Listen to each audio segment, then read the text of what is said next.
Hello everyone, and welcome to my new backdrop. And the wind slightly blowing my hair because I have a fan on because it's a billion degrees here in South Florida. And I have not washed my hair in like 1,000 years. It is so fucking gross. Look at this. Alright, so today, and also my Pride shirt. Yay! So, today we're going to do the story time video that I have been talking about doing repeatedly and have yet to do. Y'all, my hair is fucking gross. But I'm sure that fan is really distracting, so I am going to turn it off one moment. Hi. No, I feel less cute with the fan like blowing back my disgusting hair. Okay, so today on this lovely channel we are going to be doing a story time about, hold on, let me put my lip gloss on. I always start my videos before I'm actually ready to start them. You know what I'm saying? I'm gonna put a little gloss on my lips because I'm looking rougher than usual today. Okay. Oh, there you go. That's a little better. Anyway. So today I'm gonna do a story time video about, let's back up. We decided, probably in my Discord server, I'm in there pretty frequently just chatting with you guys about like videos I should be doing or what you guys want to see, what you don't want to see, and we have pretty good long conversations about that. But when we were doing the tattoo videos, everybody wanted to see a story time of this tattoo on my wrist that has a name and it says Tiff, and today we're gonna do that. I'm probably not gonna cry. Okay, I might cry. In February, it will be 8 years since she passed away. So, I guess let's start in the beginning. My best friend, my entire life was a girl named Tiffany. And we were best friends, I mean, literally our whole life. Like, my dad and her dad were best friends in high school. So, we grew up together. We were always friends. And we went to school together.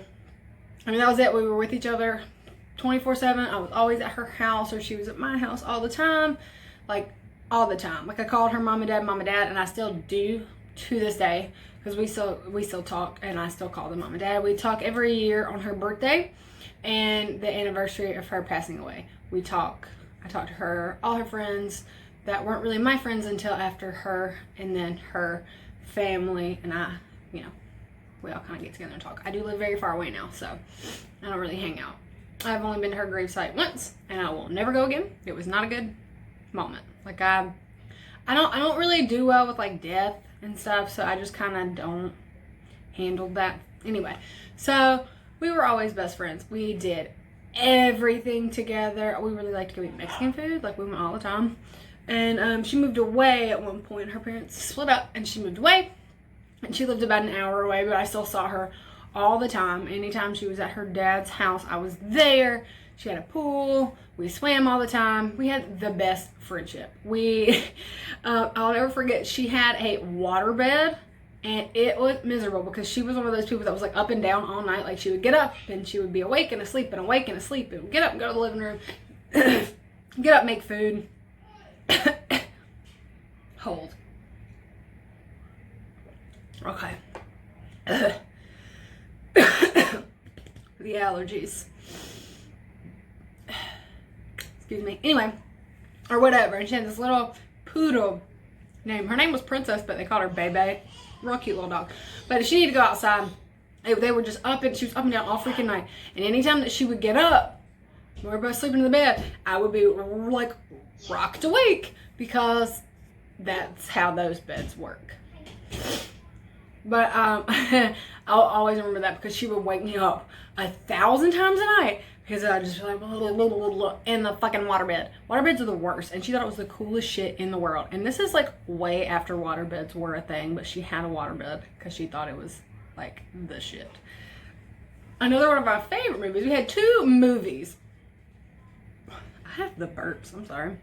We had 2 movies that we watched every time we were together. We either watched The Faculty on VHS, or I Now Pronounce You Chuck and Larry. Those were like our 2 favorite movies.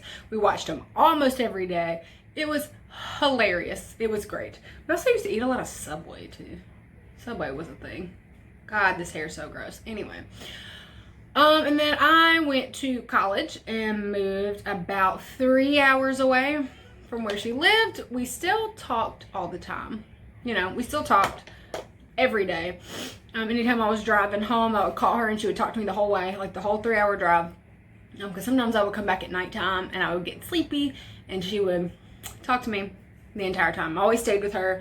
If I had like boyfriends, girlfriends, whatever, she would always like go with me with them, all of us. She knew every person I knew on purpose. She knew every person that I knew. She would take time to spend with like my little brothers. She would like spend quality time with my parents.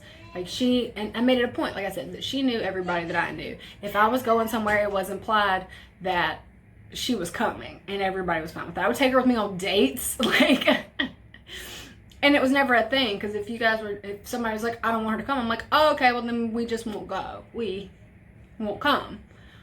And it was never, I don't know, in my head, I'm like, this is just normal for us. Like, we do everything together. If there's a situation that I don't want to be in, I want to have her here, you know, and if she's ready to go, then I don't want her sitting at home alone. Like, we're best friends. We hang out all the time. And if I'm going out tonight, she's gonna be just sitting at home bored. So she's coming with me. And that's how it always was. Always. So she was one of those kind of people that she never met a stranger in her entire life. Never. Every person that she met, she would find a way to make a connection with them, like a deep connection that she would remember them forever. I don't know. She would be friends with anybody. If she went anywhere more than once, people knew who she was because she was so awesome. But let's say about my second year away in college, she calls me and is like, hey, I need you to come home. And I was like, okay, well, it's Thursday. So, I mean, I have class tomorrow because I took classes every day. I was like, I have class tomorrow and I'll be home this weekend. And she was like, you're not understanding me. Like, I need you to come home, like, forever. I need you to move back. And I was like, what's wrong? Like, do you need to come stay with me for a weekend? What's the matter? Why are you being weird? And she was like, I have a brain tumor. And I was like, oh. Okay, I'll be there in 3 hours. And I packed all my shit and I left that day. We knew that there was something off because she had probably 10 car accidents in like a span of 3 years. And she was like, I can't see. And the eye doctor said there's nothing wrong with my vision, but I cannot see. And we kept like trying to figure it out, trying to like pushing for a diagnosis, going to different specialists. And eventually, because of this, she had a MRI or a CAT scan. I don't really know which one it was. And they found a tumor about the size of a baseball wrapped around her optic nerve, which is why she couldn't see. Because it wouldn't have anything to do with her eyes. She couldn't see. So, that was it was a rough day, but she just handled it really well. And she was just like, she's like, what happens? You have a brain tumor, you have surgery, and that's it. But, yeah. And she was just like, man, whatever. So I was like, okay. What does this mean? Called her dad, and I was like, what are we doing? Like, what's happening? Like, what's the plan? He was like, well, the plan is, after Christmas, we're going to operate and see if we can remove it. Like, there are some risks. Some of the risks include, like, there's a high risk that she will be blind after we do the surgery, but we have to do the surgery because it's just like, you know, you can't leave a tumor in your head. So I was just like, okay, let's go. It's like, you can come move in and live with me and we'll work it out because she's gonna need somebody here. I transferred colleges and I moved in with her dad. The plan was that while she was recovering, she was gonna need help because even if she wasn't blind, she did just have brain surgery. My dogs. Even if she wasn't blind, she did just have brain surgery. So it's going to be a really long recovery for her. She may not be able to do anything for herself. She may not be able to walk right. She may not be able to feed herself. She may not be able to talk. Like, there's so many variables when it comes to having like a tumor removed from your brain. So, but she was just the most positive human alive, like the most positive person in the fucking world. So she didn't see any of these. She was just like, whatever. She was just like, I would look fucking hot as shit with one of those canes. And I was like, yes, you would. And it would be fine. She's like, I mean, I don't really care what people look like anyway. And I was like, you're so fucking cool. So I had no concerns because that was the environment that I was in, an environment of no one is concerned.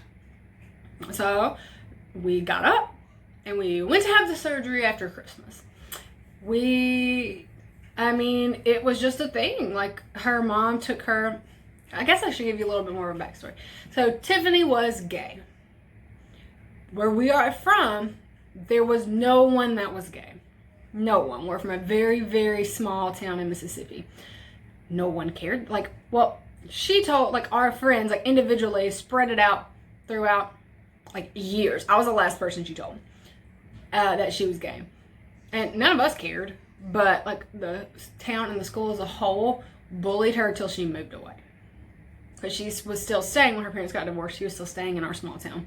But she moved to live with her mom and went to another school where it was a little bit more accepting in a bigger town because she was bullied until she moved away. Which is really fucked up. But that's what happened. Like, that's just the thing. And it was really hard for people to accept of her because she wanted to, like, shave her head and, like, she always wore more, like, androgynous clothing.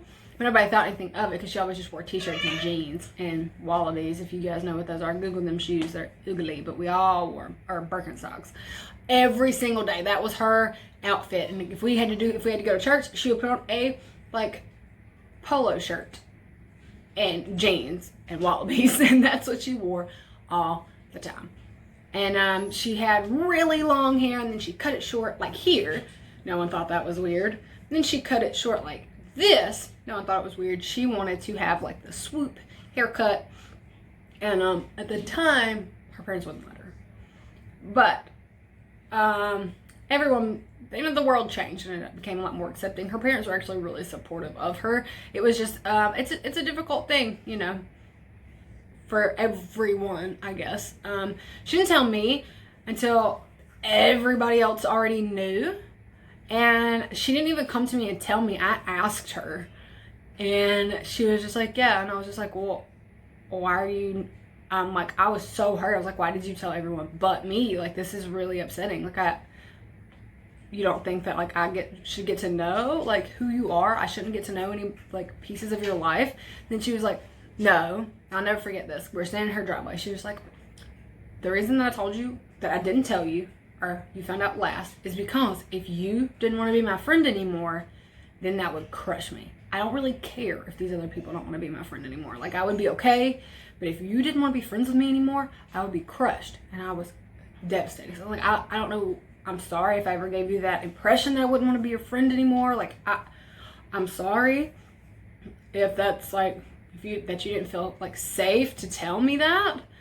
And, I mean, I never really got an answer from her if there was, like, a specific thing about me, or just the fear of, if you didn't want to be just the fear of losing your best friend that's been your best friend your entire life. Which is quite possible, you know, that it's just the fear you brought up in your head and it has nothing to do with the other person. I don't really know. When I, like, came out, I didn't really make a thing. I just started doing whatever I wanted to, and I didn't explain myself at all. So that was a little bit different for me than it was for most people, but I'm just whatever. So anyway, the day or two before, no, it was about the week before, her mom took her to get the haircut that she wanted. And she just, like, lived her best life with her little swoopy haircut, and she was so cute. And she was very happy. She was upset that, you know, they had to shave her entire head for the surgery. And she was like, oh man. But she's like, but I'm gonna get to have really short hair once they shave my head, which was super cool for her. So I was like, you know what? Yeah, keep looking on the positives. This is amazing. We had to be there at 5 a.m. for her surgery. Her surgery took the majority of the morning. I don't think she got done 10 or 11 to where we could actually, like, see her. I just remember being in a hospital waiting room with her family for so long. I wore my pajamas. I was, like, laid over on her dad asleep, curled up in the little waiting room chair asleep. Like, we didn't do a lot. Like, we just waited. And when they told us she was awake, they're like, she's awake. The surgery was a success. You guys can come see her one at a time because she's going to be in the ICU for the remainder of her stay. So we were like, cool. let's fucking go. I will never forget what she looked crazy as shit. And she had her whole head wrapped up, and she just had brain surgery, so nothing she said made any fucking sense. And the fact that she was even talking was huge. We were all just so stoked because she looked awesome. She looked swollen and kind of like a mummy, but she was like perfect, and we were so excited. And I went to talk to her, and another pause moment. When we were growing up, there was so many people that had the exact same name as me. So when you were talking, there was like 6 girls in my high school with the same name as me. So she called me Bob her entire life. It was always Bob. I don't know where Bob came from, but she called me Bob. So when we came in there, we sat down, and her mom was like, hey. And then she looked at me, she goes, who is that? And then her mom told her my name, and she goes, I don't know her. And she was like, Mommy, who is that? I don't know her. So I was crushed. But I had just remained positive because it was her brain. Like, it's not her fault. And then we sat there and talked for a minute, and she goes, baby, she's like, it's Bob. And she goes, well, I don't know why you didn't just say that. And it was so fucking funny. She like grabbed me, and she held me all tight in her arms. She's just like, I love you so much. But then she started saying crazy shit. She was like, you need to tell my mom to get the fuck out of my car and stop going through my shit. And I was like, Mom, get the fuck out of her car. Stop going through her shit. Like, what are you doing? And we're all sitting in the same room. She's like, okay, baby, I'll leave your stuff alone. I'm sorry. Like, okay. And whatever crazy thing she said, that's the only thing I can, like, sticks out in my brain was, like, tell my mom to get the fuck out of my car. Stop going through my shit. It was so fucking awesome. So we sat and talked to her for a little while. She made no sense. Everybody was here. So they kicked us all out. And we're like, cool. Well, she has to be put back under anesthesia so we can give her an MRI because she's so disoriented. It will be very scary for her because she won't really know what's happening going into the MRI machine. So we're going to completely sedate her so she doesn't hurt herself. So we are just like, that sounds like a fucking great idea. There's a McDonald's in this hospital, so we're going to go eat. And that's what we did. Went and eat, came back, waited. Went in her room, they're like, come on in. We waited. We were just like, okay, she's still sleeping, cool. We asked her, when's she supposed to wake up? Like, she's very asleep. And they're just like, oh, well, you know, we thought she would be awake by now, but she's just very tired. Okay. That's fine. She looked even more swollen. And I was like, that's probably normal, right? And they're just like, yeah, that's pretty normal. It's like where we had to operate, there was so much like pulling and tugging. So it's very normal that she's really swollen. Like, it's a very traumatic experience. And then she had to get back under, and then she had to be in the MRI, blah, blah, blah, blah. So we were just like, okay. And then we waited a while, and we were just like, is she gonna wake up? And the doctor was like, well, she is awake, and we think she can hear you, but she can't talk. She actually had a stroke when she was under anesthesia in the MRI machine, so we didn't know that she had a stroke. So we were like, okay, what happens now? They were like, well, now the stroke that she had is causing her brain to swell. So we're going to have to put her back under, and we're going to have to remove the left side of her skull so it gives her head, like her brain, enough room to swell and then go back to normal. And then we'll put it back. So we were like, okay, cool, whatever you need to do. She could hear us, but her eyes were swollen completely shut, so she couldn't see us, and she was tripped, so she couldn't talk. So we sat in there and talked to her. She would hold your hand and like squeeze you once yes, twice for no, like squeeze your little hand to explain, to tell you what was happening. Yeah, we talked for a little while to her, and she would squeeze our hand, so she knew what we were saying. And after the next procedure where they removed that part of her skull, she came back, and they had her unwrapped because it all needed to breathe. And her stitches were probably the scariest thing I've ever seen. They were like huge, like thick black stitches, and it went all the way across her head and then all the way in the middle. She looked like Frankenstein, and her face was all purple and completely swollen. Her eyes were swollen all the way shut. So after that procedure, they were like, I just want to tell you that I'm pretty sure she's going to be completely blind when she wakes up. Like, we did some testing, and when she wakes up, she's going to be we're more than like 80% sure she's lost 100% of her vision and she'll be completely blind. Okay? But the whole time, it was such a culture of positivity that they thought that was the worst possible thing. We all did. We were just like, oh, that fucking sucks. Like, but she was prepared for this. And like, I'm here and I'm here to help you and it's fine. Like, and we would keep going every single day and talking to her. I started school during that time. It was after winter break and I started school. So I was going to every visit in between my classes. I got to go visit from 5 to 6 a.m. I could go in the afternoon between 12 and 3, and I could go at night between like 5 and 7. I could go visit. So I was there the entire time, every time. Trying to do that. And then like, I got a job because I moved. So I had to get a new job. So I moved, got a job, started school, and was working and going to school and keeping my visitation schedule so I didn't miss any times, because I, in my head, just was so concerned that she would forget me if I wasn't there, because her brain had been messed with quite a lot. And I was like, she's gonna forget me. If she doesn't hear me talking to her 3 times a day, then she's gonna forget who I am. And that's gonna make this recovery so much harder, because I'll be trying to help her and she won't know who I am. So we'd go every day, and she would squeeze your hand, talk to her, and I'd just lay in her bed and just tell her about my day. I started this new college, and everybody's a fucking bitch, and I hate it, because the college I used to go to was so artsy, and this one's so basic and, like, miserable about, like, but I was like, but, you know, we talked, and I was like, I got this new job. I'm, like, nannying for these kids. They're fucking cool, and I love them, and I love my job. And we talked about it, and one of the visits, she wasn't squeezing my hand anymore, so I asked her nurse. His name is Josh. I'll never forget Josh. Thank you, Josh. You kept me sane through this whole experience. He was just like, hey, I don't know if anybody's told you guys yet, but I don't know if she can hear you anymore. Like, I think she can, but she just can't respond anymore because she's in a coma. So we're just like, okay,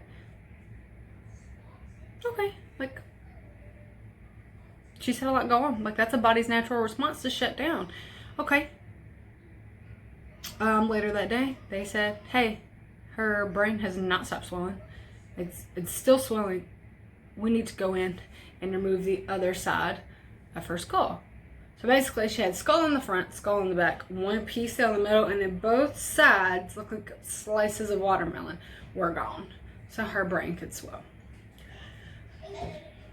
Okay, just like, wow, the fucked up thing, because we had no idea that anything would ever get worse. Like, genuinely, it never even crossed my mind.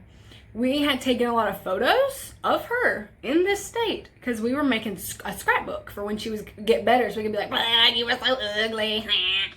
And a bunch of our friends like shaved their head for her. I shaved half my head, and we had those pictures, and they were going in the scrapbooks. And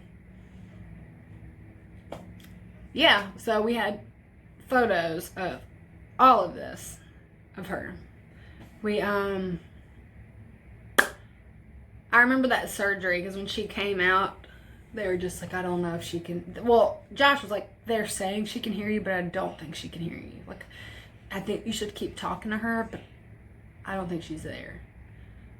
But I was like, you are such a pessimistic little bitch. Like, no, she can hear me just fucking fine. She's just weak. She's had 3 surgeries in her brain. She just can't squeeze my hand right because she's too weak. And that's what we were all just like, yeah, he's fucking dumb and we are so smart. And that's it. She just had a bunch of surgery, so she's too weak to squeeze her hand. Boop, the end. After that surgery, it was 3 more days. I'm sorry, I haven't told this story in a really long time. It's a little difficult, but we're going to power through it. Anyway, about 3 more days after that, my dad, her dad, called me because I was going to work after class. And I was like, hey, cool. So we went at 5 and I'm going to meet up with you. Can I ride with you to the hospital? Because he had a parking pass and I didn't. I was like, I don't really want to pay $20 to park at the fucking hospital. So I was like, can I come to the house and ride with you to the afternoon thing? And he was like, you have an afternoon class. And I was like, well, fuck my class. Like, I don't want to miss it. And I don't want to fucking miss it. He was like, you need to go to school. Just trust me, go to class. I'll see you after school. What time is your class out? And I told him what time my class was out. He was just like, okay. Just call me when you get out of class. Okay. So I called him on the way to work after class. And he was just like, hey, what are you doing? I was like, well, I'm going to work. He was like, can you come up here? I said, yeah, that's fine. Are they gonna let us see her right now? And he was like, yeah, honey, they're gonna let us see her. I need to tell you something. And I was like, okay. But I was like, the fuck, I'm on the phone. Tell me something. Like, do I have to like pry it out of you? Tell me what you need to tell me. He's like, baby, she's not alive. And I said, what the fuck are you talking about? She's fine. We just saw her. We were there last night. They let us stay last night until fucking 10 o'clock. She's fine. He was like, no, she's not fine. Like, she died. I was like, what the fuck are you talking about? Like, you're making shit up. Nothing you say makes any fucking sense. He was like, I'll see you when you get here. And just hung the phone. And I was like, what the fuck are you talking about? Backtrack the night before. Actually, I didn't go to the 5 a.m. that morning because I was really tired. And so I was like, you know what? I don't think she'll care if I skip one. I didn't go to the 5 a.m. He did. I didn't go. I was like, I have a fucking 8 a.m. lab with a bitch that hates me. So I'm just going to sleep. I'm just going to miss this one. Like, tell her something. Tell her I had to go to school. And I didn't go that morning. And I was going to skip my last class to go to the afternoon visitation, and he called in and said, you need to go to class and you can come after school. Like, we'll do the nighttime one from 5 to 7 or whatever. The night before, and this is another reason I skipped the 5 a.m.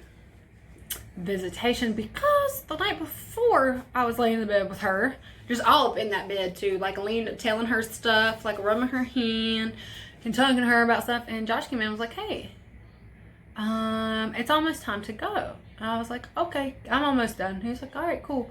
He looked at some stuff and went and talked to somebody, came back and was like, hey, I just asked, and it's okay if you stay a little bit longer. And I was like, badass. So I was laid up in that bed and we were just talking.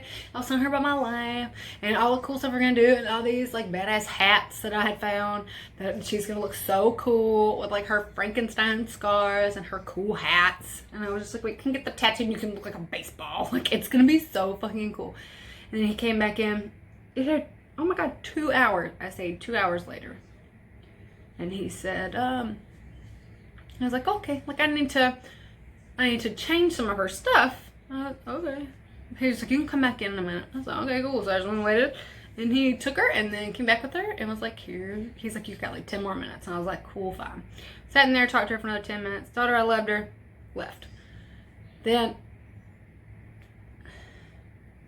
about, I don't know, 2 o'clock in the afternoon, they called me and told me she was dead. Okay. Zero brain activity. Zero brain activity. Cool. She had passed away the night before when I was talking with her in the bed. But it's different when you're in a coma. You don't, like, just your brain dies. Because she was still on a ventilator and everything.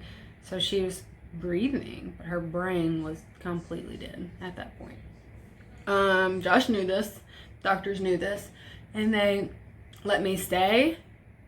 I'm not sure why they didn't tell me, but I guess it's fine that way. Like, I don't know. Went up to the hospital. My parents went up to the hospital. I just walked in and was just like, how the fuck I don't understand what you're telling me. Like, I was still just confused. I don't understand what you're saying. I don't understand what you're telling me right now. And it's like, her brain died. And we took her off life support because we all know that's not what she would have wanted. And I'm like, you're 100% right. That's absolutely not what she would have wanted. Like, I agree, but I don't understand because she was fine. He was like, I think we've just been a little bit naive because we thought she was fine the entire time. I guess we just didn't want to believe something was wrong. And I was like, no, I genuinely thought she was fine. I thought she was fine the entire time. Like, it never crossed my mind that she could die. Never. Not even once did it cross my fucking mind that she would die from this. Never.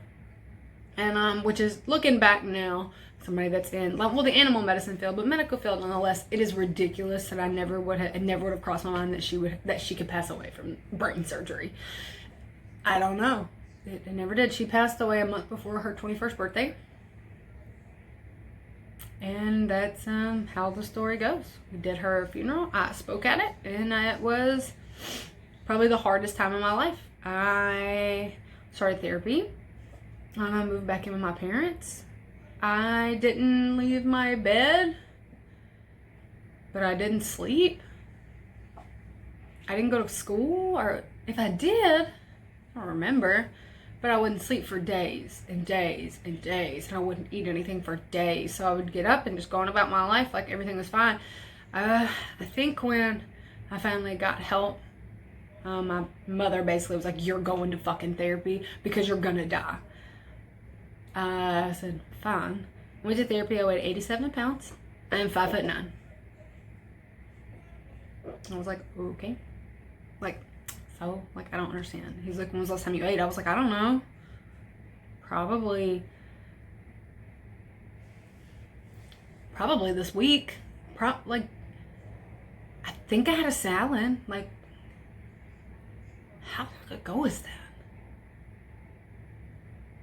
Did I sleep this week? I don't remember. And I remember having many conversations like that when it took me to that moment to realize, oh, you're trying to die. All my hair fell out. Not my hair fell out in chunks. Like clumps of my hair was falling out. Because I wasn't eating and I wasn't sleeping. You guys see all this hair? My ponytail then was this little. This small. Like this tiny, like when you put a toddler's hair in a ponytail. Tiny, tiny. Because all my hair fell out. It was a really dark period in my life, and it took years for me to be able to come out of that. Years.